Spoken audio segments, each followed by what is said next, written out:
Hi, welcome to the TMC Newsroom. I'm Erik Linask. I'm here in Las Vegas at CTIA Wireless 2010, and I'm chatting with Alex Brisbourne, who's the president and COO, of Kore Telematics. Alex, welcome. Thanks for joining me.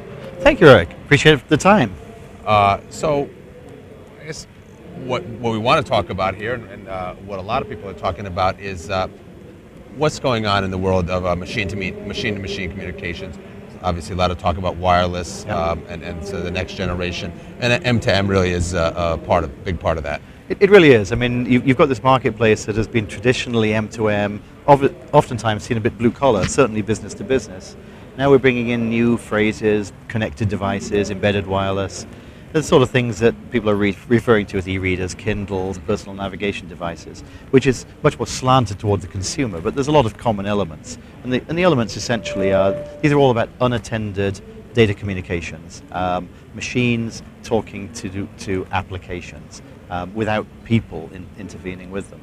And the M2M marketplace is one that we at Kore Telematics are 100% focused on. It's our only business, has been for 6-7 years since we started the company, and now have become the largest provider in North America of specialized network services in that marketplace. And we power today about 650 or so application providers, from healthcare to utilities and many other segments. So it's been very interesting to see how those segments have been evolving over the past 12 to 18 months. Particularly, I think, topical this week because of what we saw last weekend, which kind of had us sort of glued to our screens in terms of what's happening in healthcare. What we're actually seeing are the implications of wellness management in healthcare being enabled by the wireless community. And it's certainly been an area of broad discussion here at this show, far beyond us, I think, into the main stage areas. Well, there's no question. You mentioned the healthcare industry. There's an awful lot of interest in the healthcare community and how wireless communications and M2M communications can help speed up that and enhance the efficiency of that patient life cycle. So who are you seeing interest from in these different verticals? Well, you know, we've probably got a dozen or so different applications running on our network today, with tens of thousands of devices already out there in what would be seen to be niche marketplaces. Sleep apnea monitoring, general health and wellness management, impact management for folks that wear, for example, helmets, devices that can detect if people have fallen in their home and so set information to primary caregivers, for example, as well as more, standardized applications, devices for tracking Alzheimer patients and being able to geofence them, bring them home. The key in all of these is you're really looking at utilizing the technology in these kind of applications in a forward preventative sense. You're looking at people's vital signs, monitoring them 24 hours a day. You're not sending information 24 hours a day. You're looking for exceptions. Blood pressures rise, glucose levels in their bloodstreams fall below a certain level. And these are all to do with broad-based wellness and preventative healthcare, which clearly is an important part of where we're trying to go in our industry. But you can look at others. For example, in prescription drug monitoring of usefulness is important. We have some applications that actually ensure that people complete their complete drug courses. You and I are both guilty, I'll guarantee, of having been given antibiotics at some point in our lives, and when we felt better, we stopped taking them. Sure. Sure? Absolutely. And that meant that you left 10 pills in the bottle. Okay? Well, arguably, that's overprescribing. Arguably, it's certainly overpaying. If you don't, 10 pills wasted is 10 pills wasted. Here's the bigger problem. 2 out of 500 people end up within 90 days back in a healthcare cycle because that course was not completed. If you have simple mechanisms of wirelessly based reminders, you can wirelessly remind people's cell phones or web services or others, just to ensure they take their courses at the right time, then you've got the likelihood that people will complete those courses and ensure that you don't come back.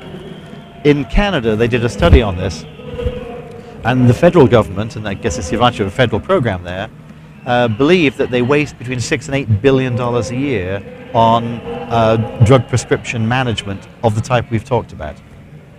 Canada typically is 10% of the US market. So if it's $6 billion in Canada, it could be $60 billion in the US. By the way, we prescribe 2x the number of prescribed drugs in the US as they do in Canada. Could be $160 billion.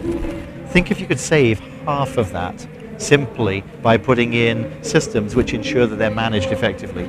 You've gone a long way to starting to demonstrate that you can actually put steps in place to control healthcare costs.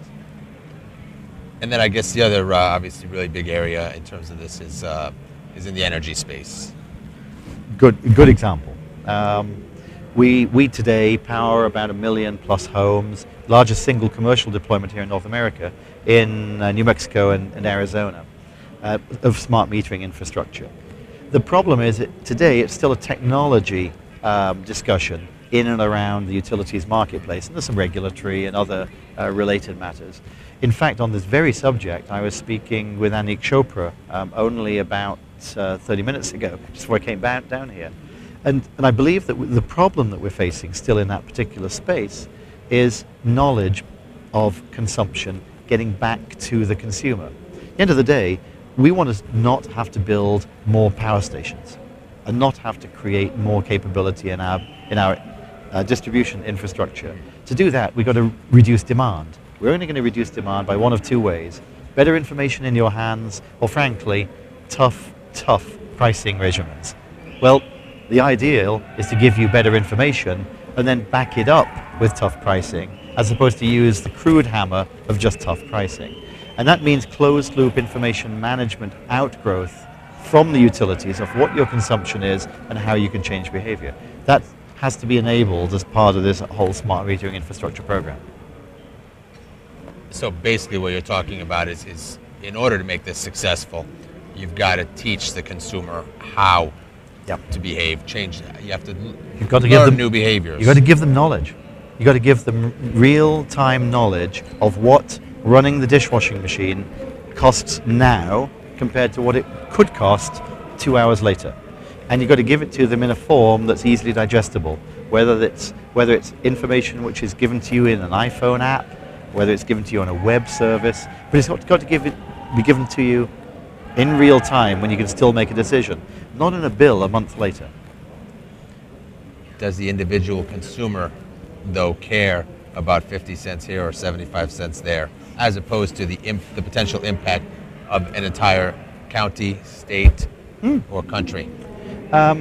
Answer is, some consumers are sensitive to that 50 cent, 75 cent impact. Lots of consumers are insensitive to it until it accumulates, and it means it's $30 in a month, that they could potentially change. Sure. And $30 in a month is half of their cable subscription, or it's a new set of shoes for the kids, and that becomes real at that point, because ultimately we're talking about being able to increment people's disposable income just by managing their decisions a little bit better, and that becomes important.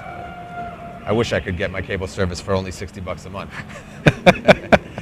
I've been talking here in Las Vegas at CTIA 2010 with Alex Brisbourne from Kore Telematics. Alex, thanks very much for joining us. Thank you for inviting me. I appreciate it.